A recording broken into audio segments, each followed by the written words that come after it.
You know one of the biggest things we don't appreciate in South Africa, I've learned to appreciate it since I moved to the US, is what a civil relationship we have with our police. Huh? We can fight with our police when they stop us, with not one thought in your head of losing your life. That's a luxury in America. I didn't even think about that. I just moved to the US to start working on The Daily Show. And one day I was driving and I got pulled over by a policeman, right? And I get pulled over by this policeman. And being pulled over by the police in America is a stressful experience because they make it a game show where you've got to try and figure out what's going on. In South Africa, it's simple, straight to the point. You get pulled over, the Metro Police comes there, he tells you, my friend, you were speeding. License, letter, license, plus no seatbelt, license. Then immediately you're in the game. Oh, come on, man, come on. Hey, don't come on, nothing here. Seatbelt, when, letter license. Busy driving here, shoemaker, yeah? Yeah. Now you're in the game. You know, it's time to talk. It's time to work things out. In America, they don't play that game. Policeman walked up to my window. I was sitting in the car. Got up there. Good afternoon, sir. Good afternoon. Sir, do you know why I pulled you over? Shouldn't you know why? Why are you asking me? No, I don't know. Sorry, what did you say? I said, I don't know why you pulled me over. I pulled you over, sir, because you were speeding. Oh, okay, I didn't know. Do you know how fast you were going, sir? Did you not check your notes before you came? I feel like this is part of now I'm doing your job and my job at the same time. Sir, are you giving me attitude? No, I'm not giving you attitude. I'm just saying you can't ask me why you stopped me and then ask me how fast I was going. Next thing you're gonna ask me to write my own tickets. Sir, are you giving me attitude? You're gonna get out of this car right now, sir. Are you giving me attitude? And I was just talking to the guy because I was like, look, man, you can't say. Here's the craziest thing the cop said to me. He looked at me and he's like, sir, I'll tell you something. You were going 100 miles an hour. And I was like, 100 miles an hour? I was like, how did you know that? Where's can I see the thing? He's like, what are you talking about? I was like, show me your gun. And he's like, I got, no, whoa, not that one, whoa. I want to see the laser gun. Show me the speed. He's like, I don't need that, sir. I estimated that you were going 100 miles. I was like, estimated?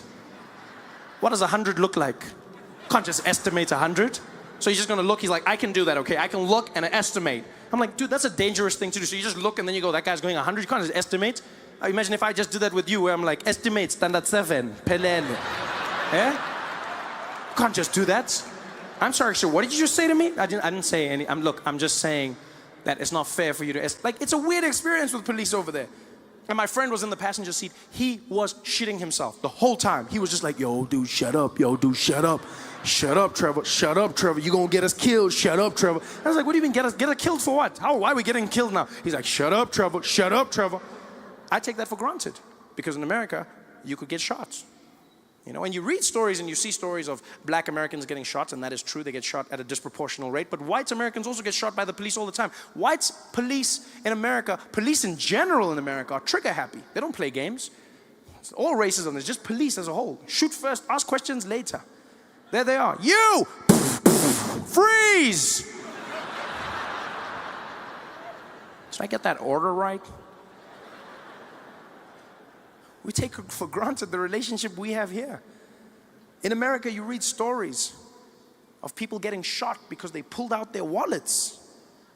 In South Africa, you'll get shot because you didn't pull out your wallets. We're always talking. That's my favorite thing about South African police, is that you feel like you're part of what's happening. Pull over, the cop comes there. How are you, sir? I'm fine, how are you? Yeah, I'm fine, yeah? I don't know if you saw here. Let me just show you. Can you see here? Check the numbers. Check the numbers. See that one there? Top score. Yeah? See there? Top score, yeah? See that number there, yeah? Yeah. What does that number say? Then you're like, it says 160. Yeah? If it was Pac-Man, you have an extra life now, eh? Yeah? 160. So, what are we doing now? malume. Yeah, what are we doing now? Malume. Hey, yeah, I know, my man, I know. They feel your pain. We're in this together. I almost feel like we need to send South African police. We need to send South African police to America, just so that Americans can learn what it's like to have a functional police force that's not always threatening to end your life. You know? A police force where you can communicate, where you can air your differences without fear of mortal retribution. Wouldn't that be great to have Americans in sticky situations? There they are at a standoff. The police pull up. Woo! Woo! All right, we're gonna hand you over. We've got a Sergeant Matabula here. He's a specialist from South Africa. We're gonna hand you over. Hello. Hello, sir. How are you? Man, I ain't coming out. Yeah. I'm greeting you. I said, how are you? Don't just shout here. We are talking. How are you? I'm fine, man. Thank you very much for asking. How are you? I'm doing good. Thank you very much. Okay, what's going on here, my brother? Look, man, that shit y'all trying to pin on me, it ain't true, man. I'm innocent. Okay. So just come out and we can talk. Nah, man, I know how this shit goes down. Y'all gonna kill me or I'm gonna spend the rest of my life in jail. That's not true. That's not true. Just come out, we can talk. I know what y'all gonna do, man. I got two options. I'm gonna die or I'm gonna spend my life in jail. There's another option. It involves a cold drink.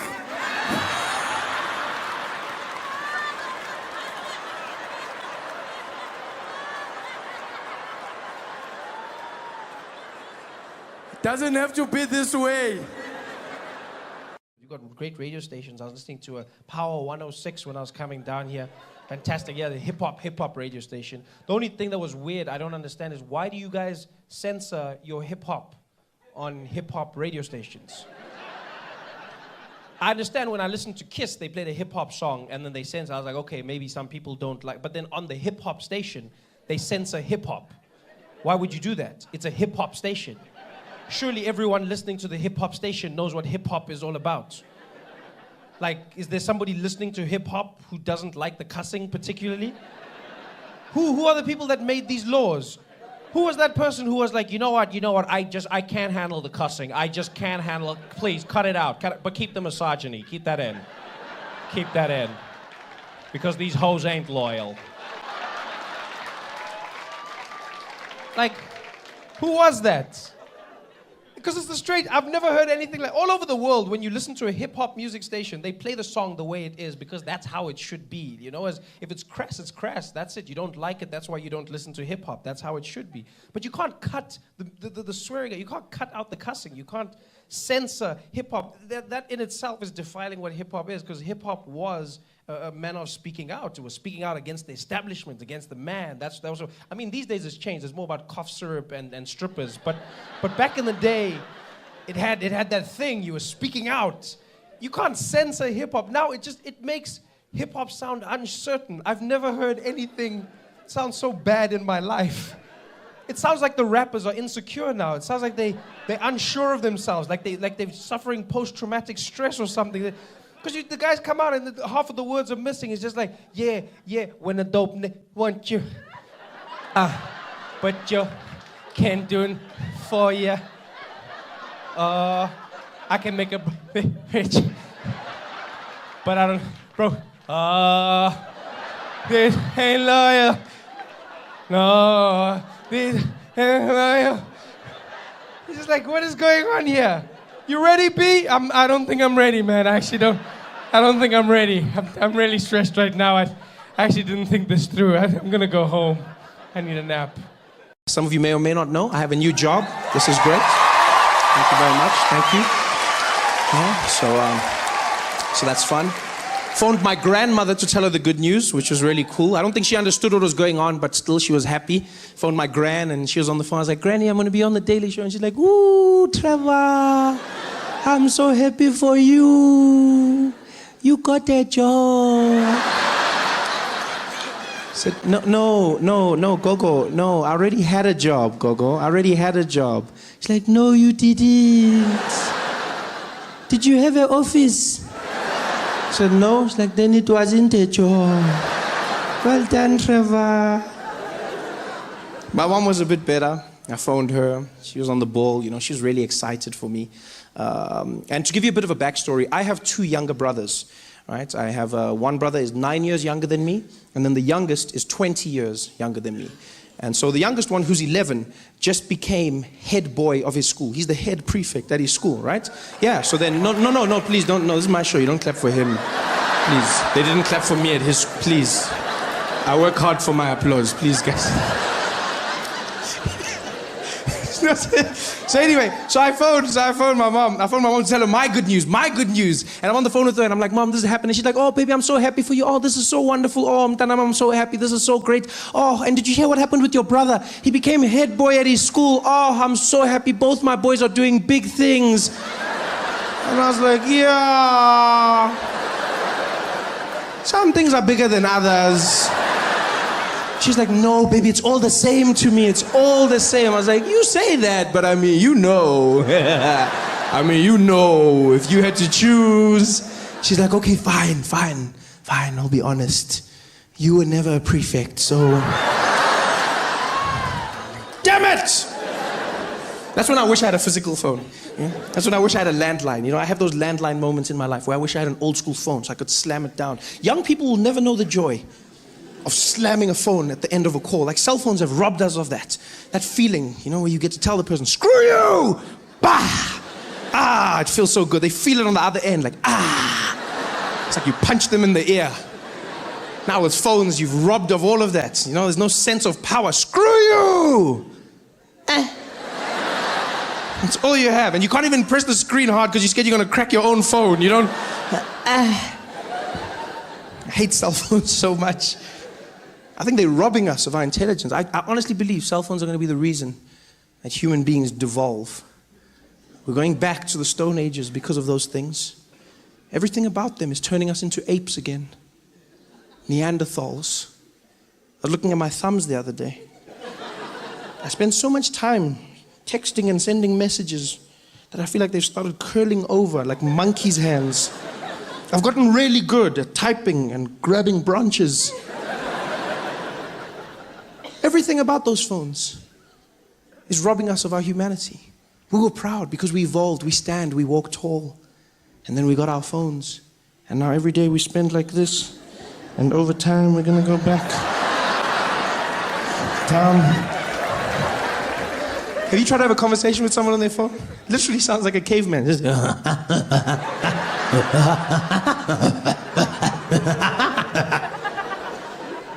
we've lost it. We don't know how to communicate anymore. Now we use those emojis for everything. Emoji. No one even uses words. Send a paragraph to your friend. Had a great day, did this. It was so funny. They reply, hey. And did you hear? She died. Ooh. That's it. No words. Emojis are basically the cave drawings of 2015. Yeah, we judge cavemen. We think they were primitive because we couldn't find any words in their pictures. Someone's going to think the same thing of us. The way we look at cavemen and go, oh, look at them, they couldn't write. Oh, the caveman, he was so simple. Oh, and he was hunting, and he had a family. Oh, simple. Someone's going to see our messages in 1,000 years. Be like, oh, look at that. Oh, the people of 2015, simple. Oh, yeah, look at that. Oh, they laughed, and they cried. Oh. Sometimes they laughed until they cried. Yeah. Some of them were blind in one eye, yeah. But that didn't stop them from having fun. Aww. And there were monkeys that didn't talk. Aww. Monkeys that didn't listen. Aww. And they were always dancing in red dresses. Aww. 2015, a simple time. We don't communicate anymore. Got our emojis. Phones are making us dumb. I fear most for women, you know, the most intelligent of our species. Yeah. And I fear for you. I fear, ladies. I fear for what the selfie has done to you. Women are obsessed with selfies. The average woman spends 50% of her day thinking about when she can take the next selfie. That's all she's thinking about. Oh, let's take a selfie. Oh, let's take a selfie. Let's take a selfie now. Let's take a selfie. Take a selfie of me taking a selfie of you. Oh, this is great. Selfieception. I love it. Everyone's just in there. Selfie, selfie, selfie, selfie. And you know what's fine? The pictures look great. The pictures look great. Instagram. Oh, like my picture. Like my... Yeah, it looks normal. But have you seen what it looks like when someone makes a selfie? It is the creepiest thing you've ever seen in your life. A normal woman sitting by herself, having lunch, doing whatever she's doing. And all of a sudden she'll look at her phone and something in her head goes weird and she transforms into a selfie monster. She literally just be there looking at her phone, going through stuff, and all of a sudden she's like...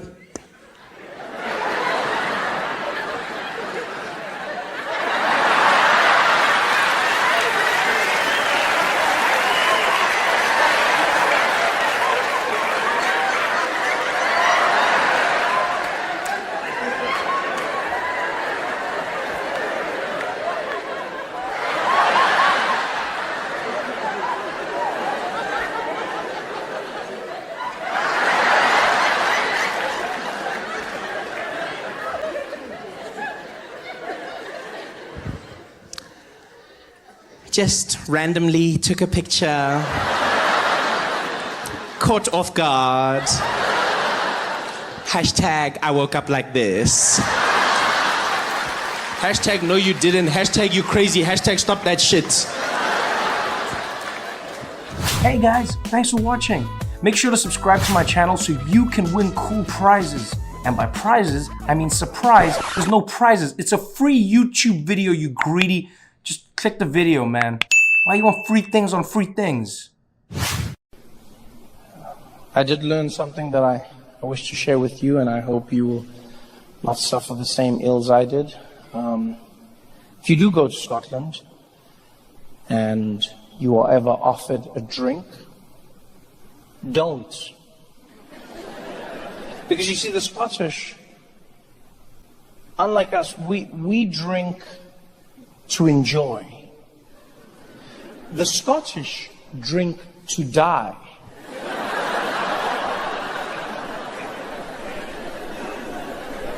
I used to think the Scottish had an accent. I've now learned that's just centuries of people trying not to throw up. That's all that is. Ah, right, what you do, oh, ah. Yeah, that has never had that great, oh, ah, you Trevor dragons, oh, that, oh.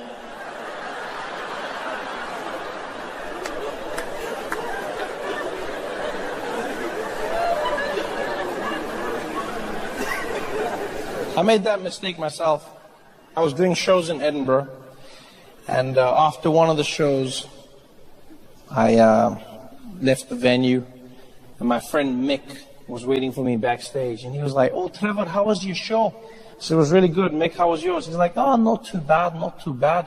You know what, me and the lads were going down to the pub, gotta grab a drink. You want to join us?"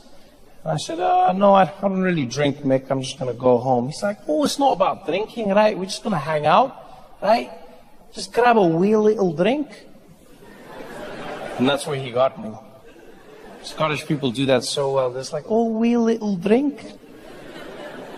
It makes it sound harmless, doesn't it? "Oh, just a wee little drink." Sounds tiny. A wee little drink. Yeah, wee little. Nothing sounds dangerous like that. Yeah, what happened in Nagasaki? Oh, they dropped a wee nuclear bomb. Doesn't sound that bad. It was like a wee little drink. I was like, "Oh, you know what, let's have a wee little drink." And so I joined him. And we went drinking. I don't remember. I do remember waking up the next day in my bed, partially dressed, shirt on the floor, pants still on, left shoe on, right shoe on the pillow beside me, and my head pounding, pounding, pounding. You know, you can hear your heart beating inside your head. And so I get up and I'm like, "Oh, I feel horrible." And as I stand up, I could feel the vomit coming. I could feel it. Yeah, I could feel it just like, it did that thing. But I held it. I controlled that. Because if there's one thing you should know about me is I don't throw up, okay? Let's just get that straight right. I don't throw up. I control myself. When I see people throwing up, I'm like, you're weak. Control yourself. You're weak. This is my body. This is my temple. I control it. The body tried. It was like, I was like, no. No. My body was like, come on, man. I got it. I was like, no. Whoop. No. Breathe.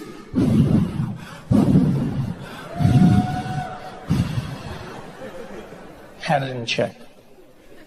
Went to the kitchen. Started to make some breakfast. And as I poured the milk into the cereal bowl, my body was like, hey, Trevor? I was like, hey, what's going on, buddy? Hey, do you mind if I burp? Of course I don't mind if you burp, buddy. You burp all the time. Yeah, because I'm going to burp right now. Just a standard everyday burp. I was like, I don't know why you're warning me. You never warn me usually when you burp. You usually burp. I just wanted to let you know it's just a burp. You don't have to worry about it. I was like, okay, well, go ahead and burp. It's like, okay, well, here it comes. And my body was like, burp. Yeah, but then I caught it in my mouth. I caught it all in my mouth, though. I'm like, oh, yeah, judge me. Judge me. The only reason you know the taste is because you're alcoholics. You're going to judge me.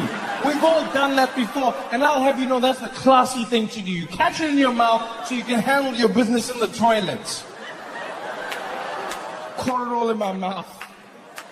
I ran to the toilets. I threw up, and it was the worst feeling in the world. I don't even drink. Throwing up is now an added reason to not. And you know when you're throwing up, the worst part for me is the dry heaving. You know when you're done, everything is finished, but still, like that's when I know that humans aren't as evolved as we think we are. Because your body and your brain at that point, there's nothing left. There's nothing there. And still whoa, there's nothing there. There's a whoa, there's not, and we're all in that position. It's not gracious. No one's looking cool. You know, everyone is there. Like you're just like, everyone is in that same position. There's no one who throws up in a cool fashion. No one's there like, oh, oh, no one, no one. Every single one of us, we're reduced to a pile of pain.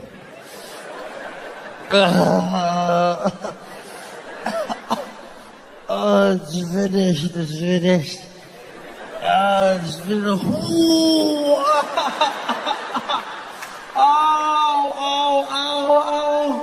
Oh, it's so sore, there's nothing there. Why don't you realize that? Oh, please, I'm dying. I'm dying, I don't even know what. And then blood came out. Yeah, not good. So I panicked because I was like, I'm bleeding internally. I need to get to the hospital. Called my friend Mick. I was like, Mick, where are you? He's like, oh, Trevor, I'm at home. What's going on? I said, Mick, I need your help. I think I drank too much last night. He's like, yeah, right, and? I said, and then this morning, I threw up a lot. He's like, yeah, right, and? I said, and then while I was throwing up, blood came out. He's like, yeah, right, and? I said, and that's it, Mick. Blood came out of my mouth. I said, oh, that's too bad, Trevor. So what are you going to do now? I said, I'm going to go to the hospital, Mick. He's like, oh, I don't know if that's necessary. Like, was it a lot of blood? So any blood is a lot of blood. What do you mean? He's like, no, I know what you're saying, but like, was it a lot or was it like a wee bit of blood?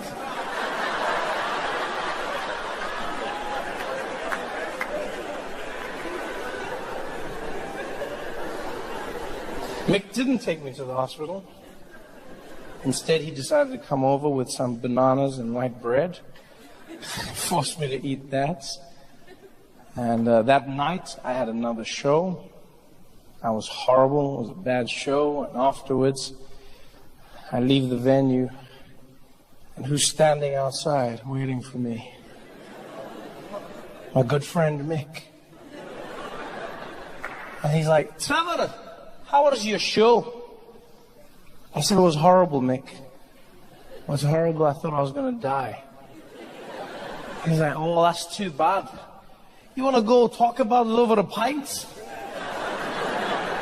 I said, what, Mick? He's like, yeah, let's go grab a weed there. I said, there's no we nothing here, my friend. There's no we ever again. He's like, what are you talking about? I said, Mick, I thought I was going to die. I'm not going to drink. He's like, don't be like that, Trevor. It's just one bad day. I was like, yeah, and I'd like to live to see another, Mick. I'm not going with you. He's like, oh, Trevor, don't be like... I'm like, don't be like what? He's like, don't be a pussy. And that's where he lost me. That is where he lost me. I understand what he was trying to do. Guys do it all the time.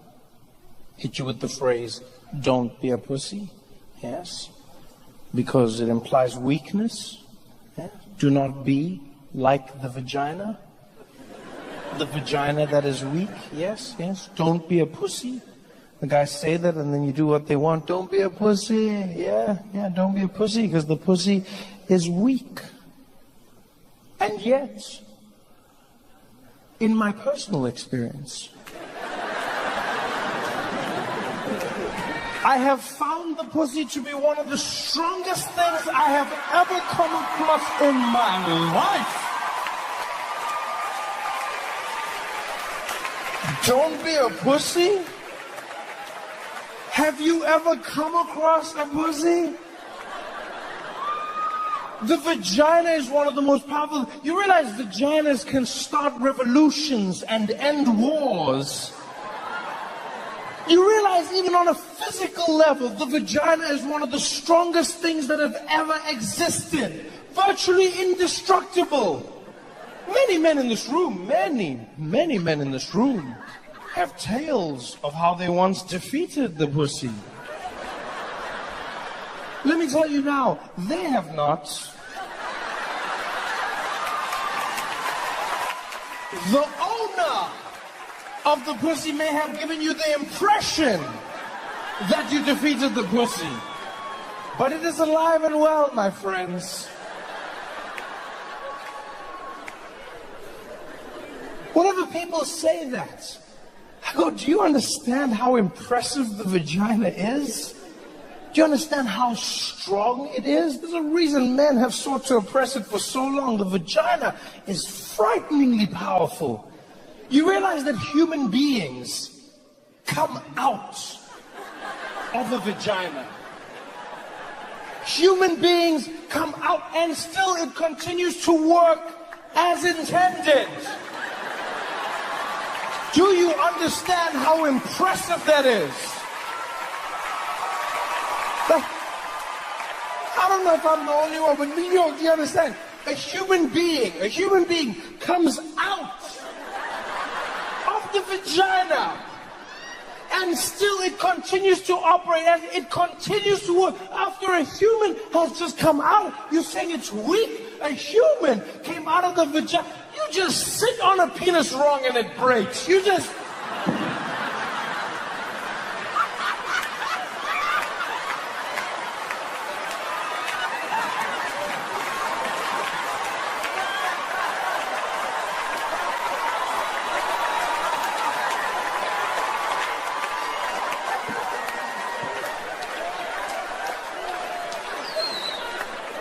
The newspapers say that. He's famous, so now people treat you like you're famous. They start saying weird things to you.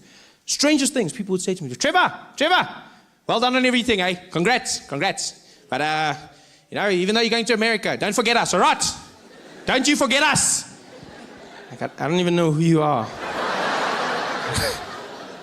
People would say the weirdest things to me. You know what the number one thing people have said to me? Number one thing? It's not good luck. It's, hey, Trevor, good luck over there, but whatever you do, don't forget your accent, all right?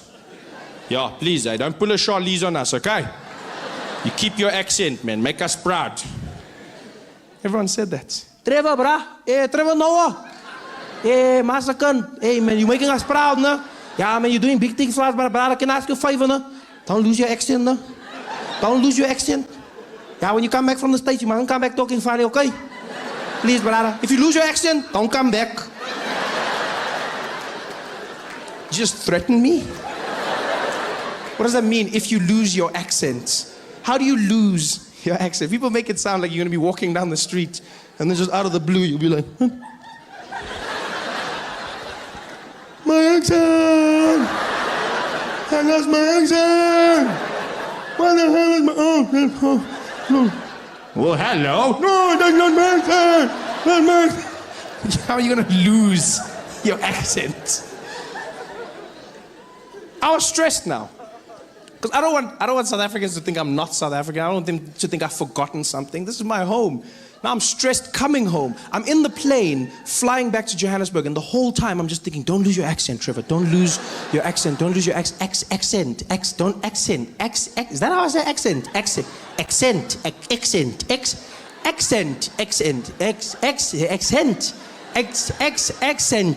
By the time I landed at OR Tambo, I was losing my mind. I walked in arrivals, the woman was there at customs. Welcome back to South Africa, sir. I was like, yes, I'm back. Same old Trevor. Nothing changed. Going crazy. Because I love accents. I really do. I love accents. I like learning languages, and so obviously accents are a byproduct of that. I've learned over time that even if you can't learn a language, an accent is a great way to communicate with somebody in your own language whilst trying to bridge the gap. You learn somebody's accent, you communicate more effectively. The thing is, though, you have to learn the accent in the right way. If you're going to speak to someone in their accent and you do it in the wrong way, you might come across as racist. You've got to be very careful about this. White people in South Africa often fall into this trap. Yeah. It happens at petrol stations quite a bit.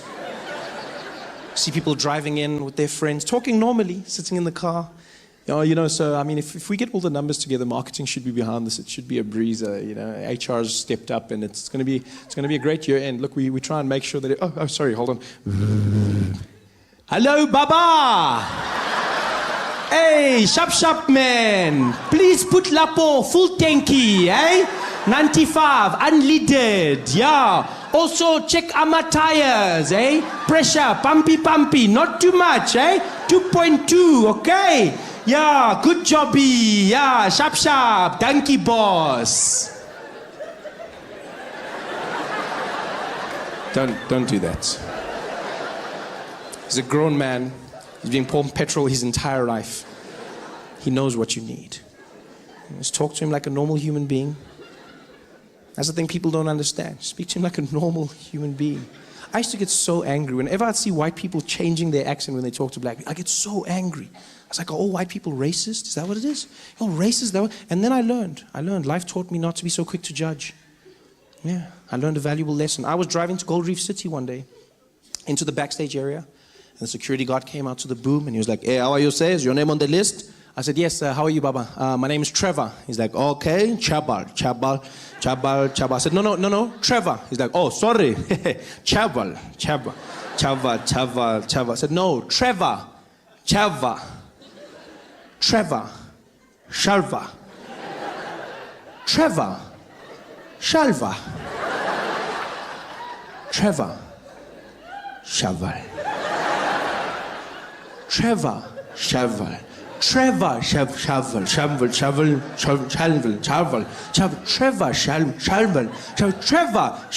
And now my friend who was irritated, he just leans over me and he's like, hey, Papa, get Trevor.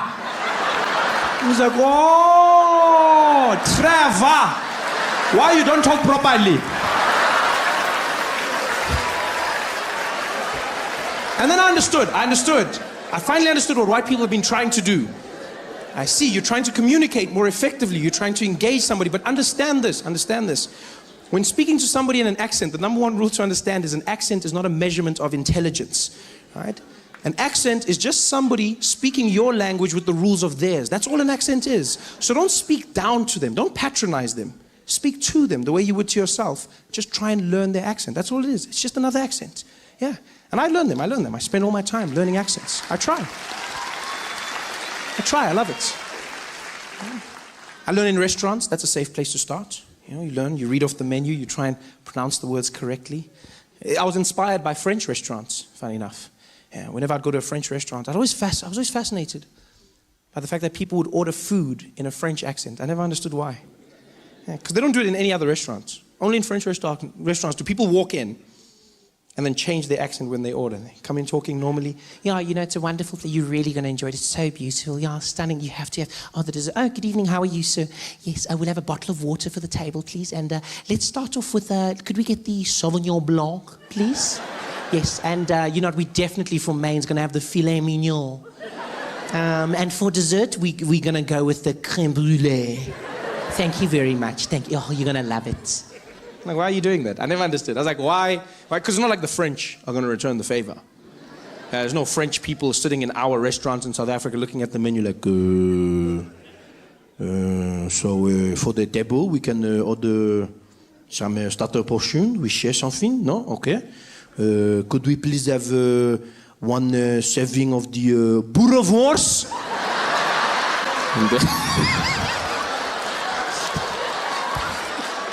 That's not gonna happen. Hey guys, thanks for watching. Make sure to subscribe to my channel so you can win cool prizes. And by prizes, I mean surprise. There's no prizes. It's a free YouTube video, you greedy. Just click the video, man. Why you want free things on free things? This is so amazing. So many of you here to see me, huh? I feel like Meghan Markle. This is dope. That was like the most amazing experience. I didn't know that the royal wedding was going to be this weekend. I didn't know it was going to be today. I planned my show long before them. I knew that I loved you before he knew. That's what I'm saying. I planned our big day long before they planned theirs. And then now everyone was like, oh, you're going to London, or you're going for the royal wedding. Are you here for the royal wedding? Are you here for the royal wedding? It's quite an event, I have to say. Like everyone is watching everything about you. All the stories people would talk about, because you're watching it all over the world. They're like, yes, Meghan Markle. Yes, she isn't the typical royal. Yes. She isn't the typical royal. What we mean is, yes.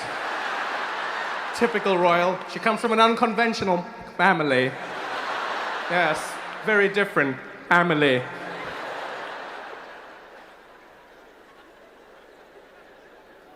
And I was like, yeah, man, she does. She comes from an unconventional family.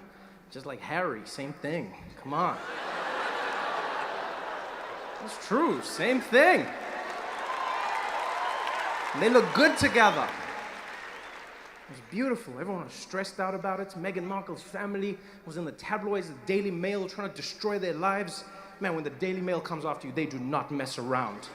They will find that one uncle in your family who's an alcoholic and shits his pants. Meet Trevor's Uncle Bobby. I didn't even know I had an Uncle Bobby.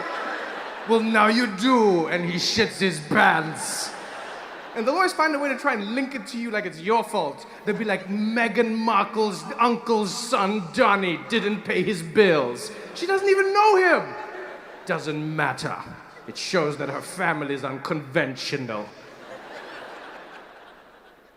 I'm not gonna lie, I was glad that it was the white side of Meghan families that was, I'm not gonna lie. We could not handle that as black people. That is the last thing we needed. Can you imagine if that was the black side of the family? Really? If Meghan's dad was on TV and he was like, oh no, I'm not coming to their wedding, no. Here we see Meghan's father posing for photo. Ah, you caught me again. Oh no, you have caught me. Ah. Black people would have never, because that's the hard thing about being a minority, whether you're black, whether you're whether you're Arabic, whatever it is. Like if you're a minority, if you have a certain skin tone, you know that every action you commit, like taints your whole, your family, it taints your everything. White people are individuals. That's white people. That's like the best thing in the world.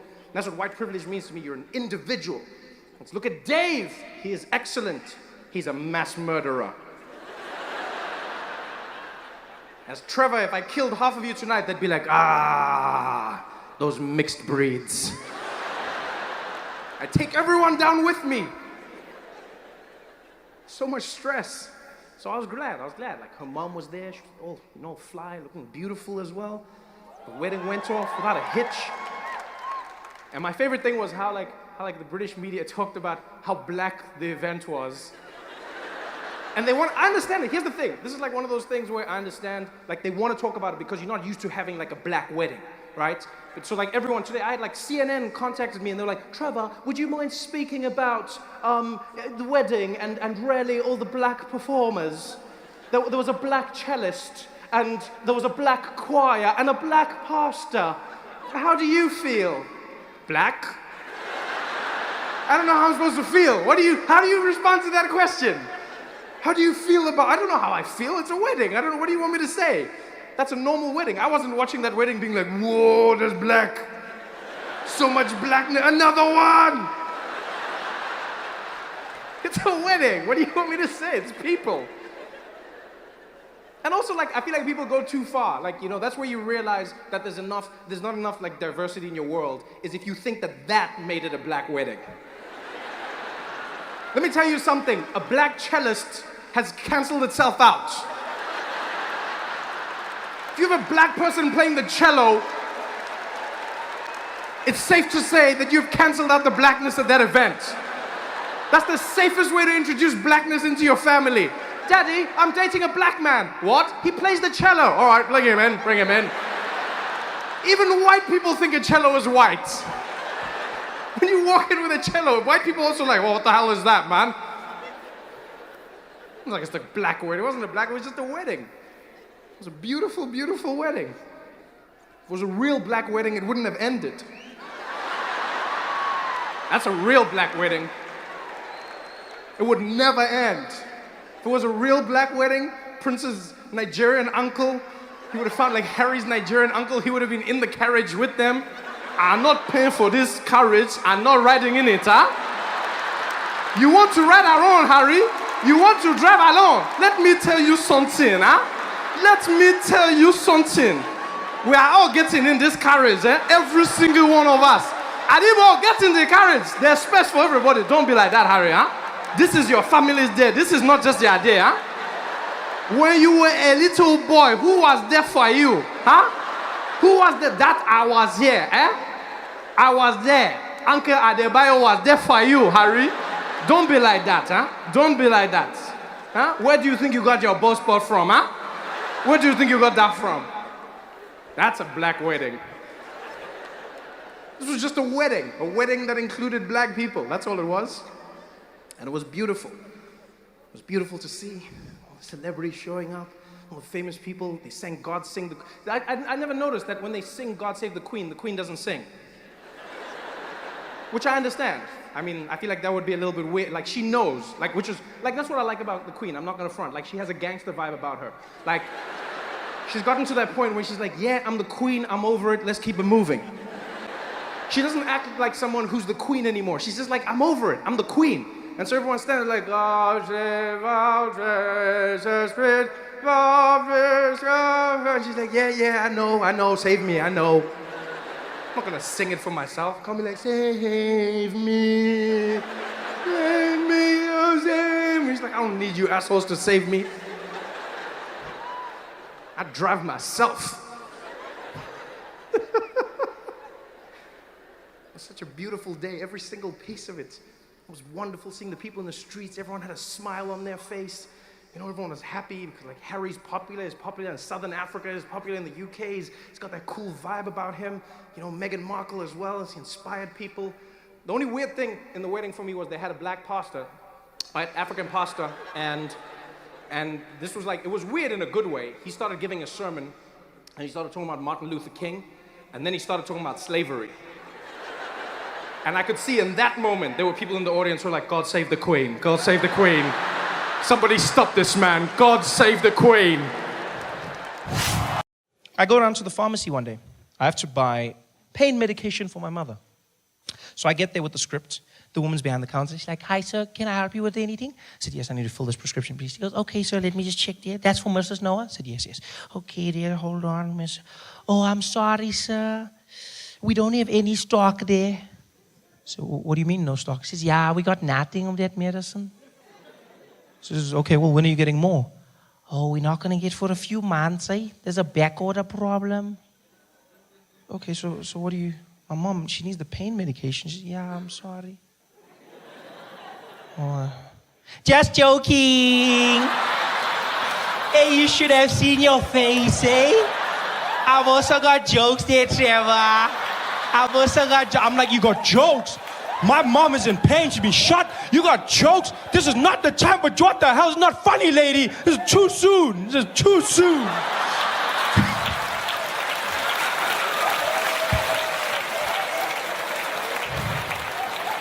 It's too soon.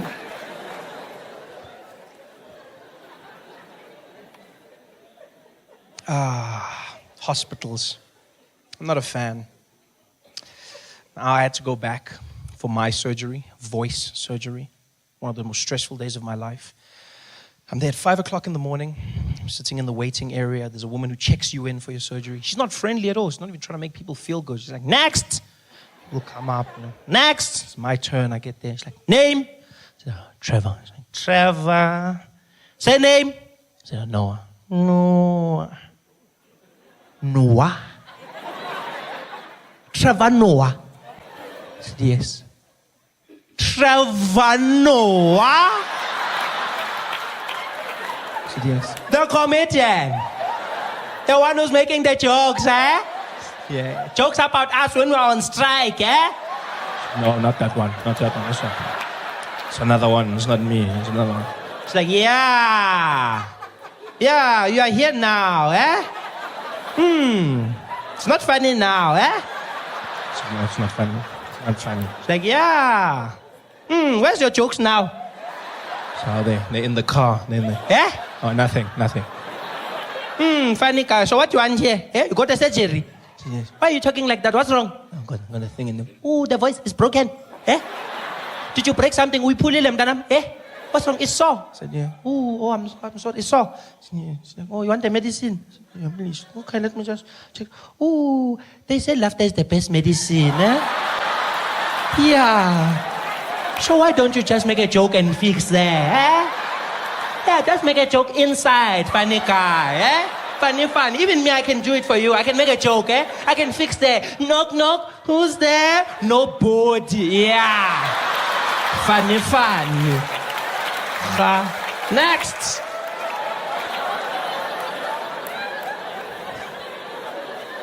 It's not funny. It's my life. Oh, welcome, guys. Welcome. Just in time. Just started the show. Did he just ask you, what did I miss? Why are you guys so late? What happened? Eish. See, patience. Eish. Late. I'm bit. Eish. Hamba.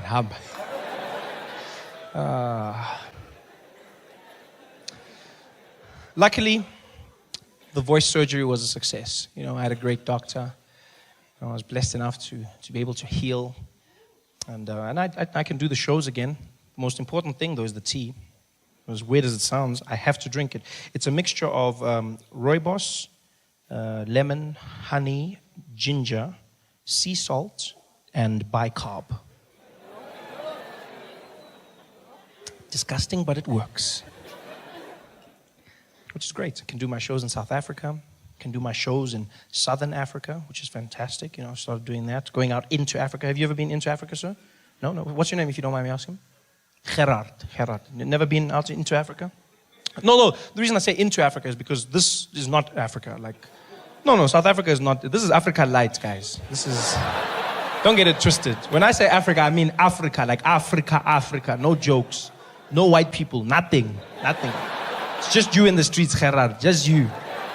You see like one other white person, you get happy. Yeah. It's a reflection.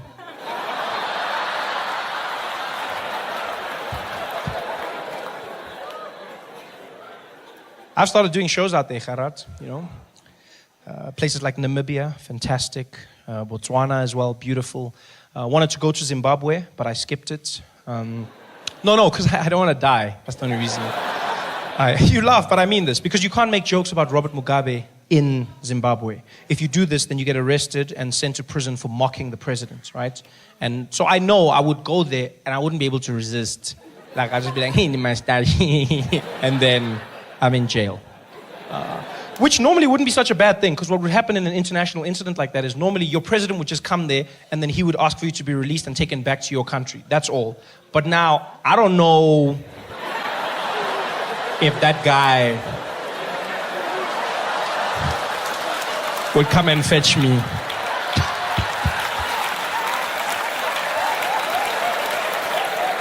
I can see him sending Mugabe the email now. It's fine, Bob. Keep him.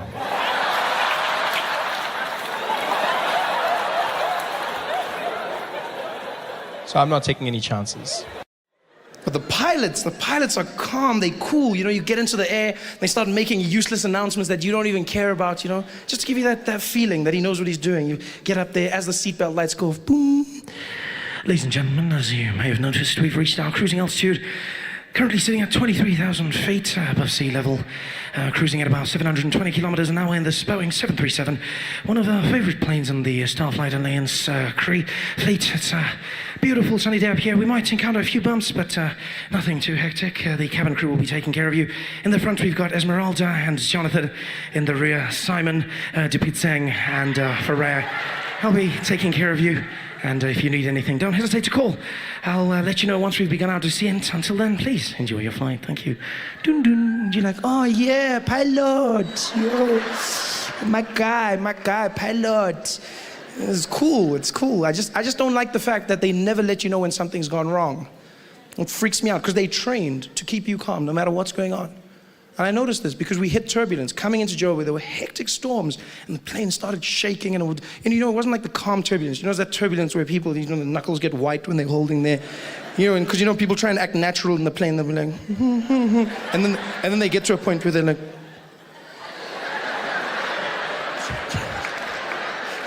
You know, when that point comes, and like everyone is panicking, except the air hostesses. They're amazing. I love how they do it, you know? Like you'll hit the turbulence, be like, things are falling, the bags are hitting the sides of the compartments, people are panicking, and except they just move through naturally. It's freaky. It's almost like the lower half is not connected to the upper body. Because they'll just carry on, they'll be like, yes, you guys, would you guys like some coffee? Yeah, okay. There you go. Be careful, it's hot. Thank you. Right then. Anything for you, sir? Yeah, okay. Okay then, just pass me a apple juice, all right, thank you very much. There you go. Would you like some ice? No ice, thank you. You know how they do it. And then the pilot has the nerve to come on in the middle of the biggest storm ever. The plane is shaking, the wings are tilting slightly upwards. You think you're gonna die. It's like, people are screaming. Ladies and gentlemen, we've encountered some slight turbulence. We'll ask that everyone return to their seats at this point and refrain from using the lavatories. Please note we will be flying at a high altitude to try and alleviate the problem. Also, keep your seatbelts fastened, and no hot drinks will be served at this time for your safety. Thank you very much, and I'll speak to you in a moment once we've gotten out of this bumpy patch. Speak to you in a moment. That moment might never come. He doesn't tell you this. When the nationwide flight lost an engine, the pilot said nothing. It just fell. Quiet.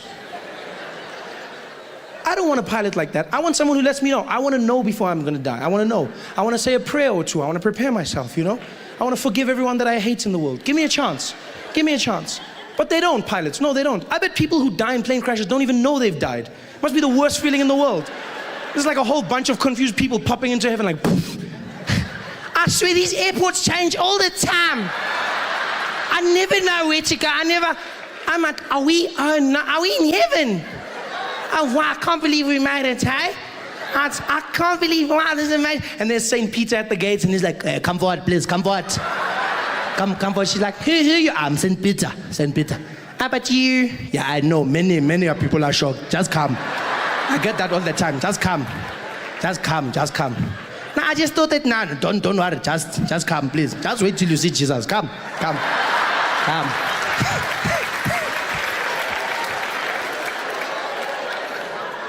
I don't want that. I want someone to let me know when I'm gonna die. Like taxi drivers. There's no person who dies in a taxi not knowing that they've died. Just before the crash, taxi driver will be like, yo!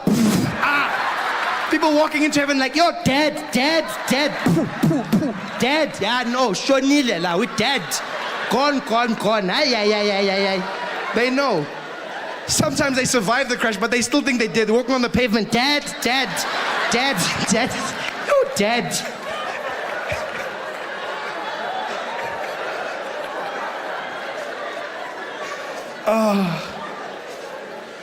But luckily we did land safely in Johannesburg. We landed safely and everyone clapped when the plane landed. Yay!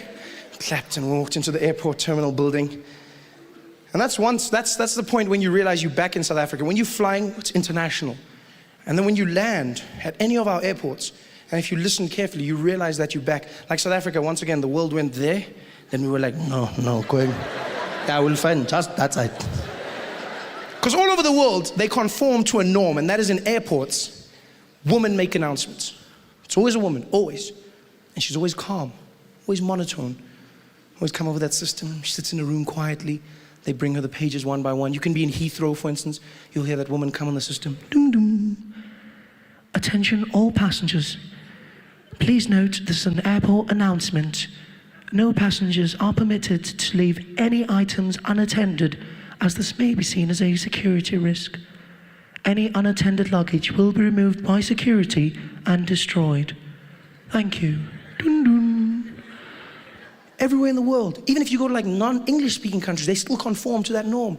You know, you go to places like China where you wouldn't expect it, you know? You think, I see some of you probably think they'll be like, no, don't even laugh, that's racist, don't even laugh. No, that's racist, you don't even laugh. But they're not. They're calm. It's a woman, still the same. She's just another language. She'll come on the piano and be like, dum dum.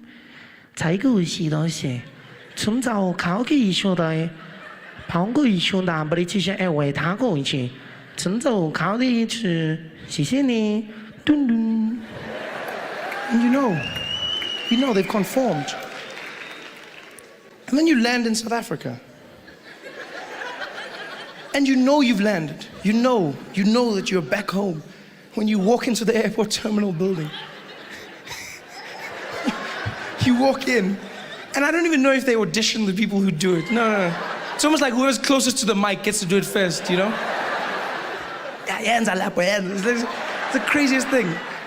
Luckily, 99% of the time it's a woman, but she'll come on. It's the craziest thing ever. As you walk in, she'll come and be like, dum dum.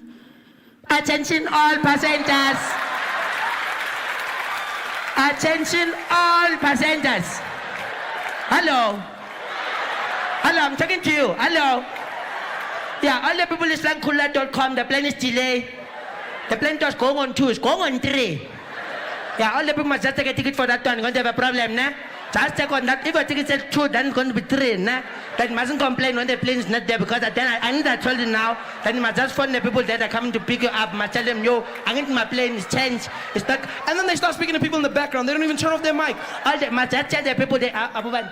But tell you things. I want to tell you, I'm not drink. I need to jelly, I'm not drink. Yeah, I'm just not niggas. I need to jelly. Yeah, it's chicken. Yeah, yeah. I'm for the drumstick. I'm for the price. It's drumstick. Yeah, I'm for the drumstick. Okay, yes, I'm 7. Okay. All the people is like one time. The gate is changed. It's not D2. It's C15. It's not D2. It's C15.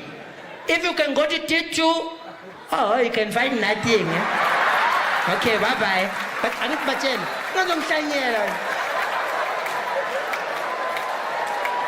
Hey there, thanks for watching. Now, all I need you to do is click on that little circle on your screen. Yeah, that one. Oh, yeah, just like that. Hold on. Yeah, click.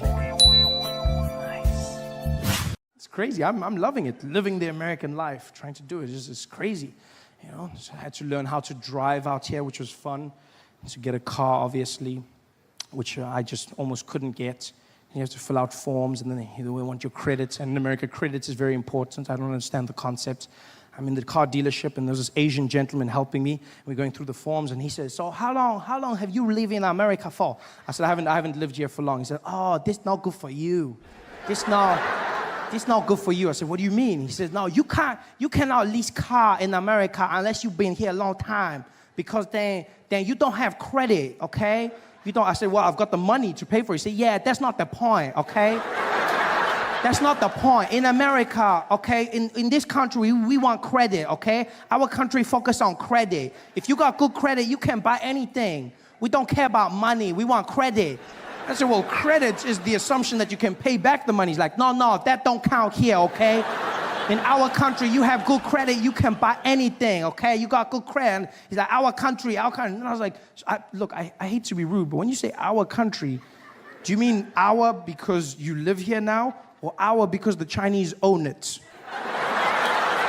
And he was like, it's a bit of both, okay? Yeah, but no credit for you, no car. Okay, goodbye. I had to just buy myself a car, you know, this horrible thing, drive around. And that's the worst thing, driving in America, wow. On the other side of the road, you feel like a rebel, you know, until you see the other cars coming, and then it's not so much fun. You know how many times I did that, just going to the wrong side? Ah! And don't trust movies. It's not easy to do that whole thing. No, people don't just drive and no, they stop. They just look at you and go, what are you doing? In the movies, you drive past. What are you doing? Aren't you supposed to know? They don't drive. They just wait for you to turn around. And the street is so small. You're doing one of those turns, just watching them in your shame, just like it's horrible. I had to practice for months. It was the worst. I remember I drove into a street once. I thought I'd learned. It had been months. I'd been doing it well. And then I turned into the wrong way. And I saw this little old Asian lady driving towards me. And I was like, no! And there was nobody else. So I swerved the car around. I was like, whoa! I was like, yeah! Hero! And I drove, and there were 50 cars coming this way. And I was like, you bitch! And I told my friend the story. I told him this. I was like, oh, this is what happened. And he was like, oh, that's so funny, man. That's so funny. And he's like, who was driving the car? I said, a little old Asian lady. And he's like, oh, yeah, you can't say that, man. You can't say that. I said, what do you mean? He's like, yeah, you can't say she's Asian. I said, why not? He's like, yeah, because that's racist. I said, what, that she's Asian? He's like, nah, if she's a bad driver and you say she's Asian, that's racist. I said, so let me get this straight. Asians are not allowed to be called bad drivers. Is this not racism in itself? Everyone else is allowed the world of bad drivers. But if I'm driving on the freeway behind an Asian person and they're swerving around, and I go, this bad driver, you drive like crap. And I pull up next to them, I'm like, oh, no, sorry. You're not a bad driver. You're just Asian. I'm sorry. It's not racism in itself. It's madness. So now what I had to do was get around using a GPS, you know? Decided to get one of those. First, I tried to be a cheapskate. I thought, oh, get a phone with a GPS. That was a horrible mistake. Bought myself one of those iPhones with Siri. Oh, your assistant, she talks to you. She listens to you. If you're American, she doesn't understand one word I say. I don't understand why. I speak English, and they're talking to her. Doom, doom. She's like, what do you need? I'm like, Siri, please call Peter. You want pizza? No, cancel. Siri, I need pizza. You want pizza? No, Siri, I want pizza, not pizza. You want pizza? No, Siri, what's going on here? You want to, Siri, you're not making sense. Siri, are you having an attitude with me? You tell me. I don't know what the hell is going on here. Siri, just listen to me. I don't know. What do you mean you don't know? Siri, just, bitch. Dialing mom. What the hell? This is horrible. I had to buckle down and buy myself a real GPS to get me around, which has been working like a charm. If you don't have a GPS, you get yourself one. It's the best thing you'll ever do. Just don't make the mistake I made and buy it from Craigslist. I bought one off Craigslist, and the guy who sold it to me didn't tell me that it was a Spanish language GPS, which was not so good. I didn't understand anything she says. Look, I still get around because the arrows are in English, thank God. But otherwise, it was just horrible. And I hated it the first few days, and then I fell in love with her. She's just, you know, I don't understand why more Americans don't speak Spanish. It's such a sexy language. I'm sitting there, and like all the men in here, you want to feel like a man, you get yourself a Spanish GPS. Oh no, you don't understand. Traffic never sounded sexy. It's just like, I just punch in random destinations and she guides me around. She's like, dum dum. Sigue to que para conocí. En 200 metros sería la de la cha. And I'm just like,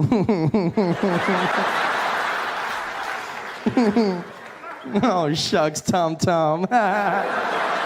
You say that all the time. This is sexy, you know? She guides me around. It's beautiful. I love that. I'm going to learn Spanish because of that. Spanish has gone up my list. I had a few languages in Spanish. Spanish was like 6th language. I spoke 4 languages in South Africa. And then the 5th language was going to be Japanese. And then Spanish was, but now Spanish has gone up. Japanese I've had to pause because of the earthquake. There's not that many of them traveling now. So it's sad. There's no one now. Just like walk around the streets, just, you know. But Spanish has gone up. Because I was getting good at Japanese, don't get me wrong. I was getting really good. You know, I could say, and it's a great language. It's powerful. Because you speak Japanese from your chest, it makes you feel strong. Hey there. Yeah, very strong. Whereas English you speak from the head and the chest. You know, do you know what I mean? You speak it head and chest. You wouldn't know this. You wouldn't know this if you listen to many coastal girls in America. Like I've been in places like California where women insist on speaking English from their nose, which is not the correct. Yeah, like, oh my God, are you guys gonna like do this? And I was like there with Tiffany, and we were talking, and that's not the right way. You're not using your lungs. I know this because when I choked her, she sounded exactly the same. Jesus. Then she's like, oh my God, you're like totally choking me right now, and I can't breathe, and this is so not on. I am so gonna tweet about this. This is like the worst thing ever. Oh, I am so dying. OMG. You know, it's horrible. Whereas Japanese is strong. Japanese, you speak from the chest, you know. A lot of the Americans are learning Chinese, I've seen. You know, Chinese. I see people say, you gotta learn Chinese. They're taking over. Chinese. Ni hao ma. Shi shi ni. Chinese. It's too late. It's too late to learn Chinese. It's over. No, it's true. It's true. Because it's also one of the hardest languages in the world. I mean, how do you learn Chinese now? Just, you know, they've got over 10,000 characters in the alphabet. You know this? 10,000 characters. We've got 26 in English. And there's still people going, what comes after Q? 26. This is, you know, 10,000 they've got. That's super smart. Although they must have the worst Sesame Street in the world. It must suck being a Muppet in that country. I can just see them on a Monday morning singing to the kids. 5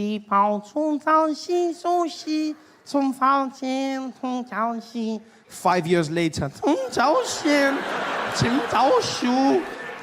it's just horrible. Horrible.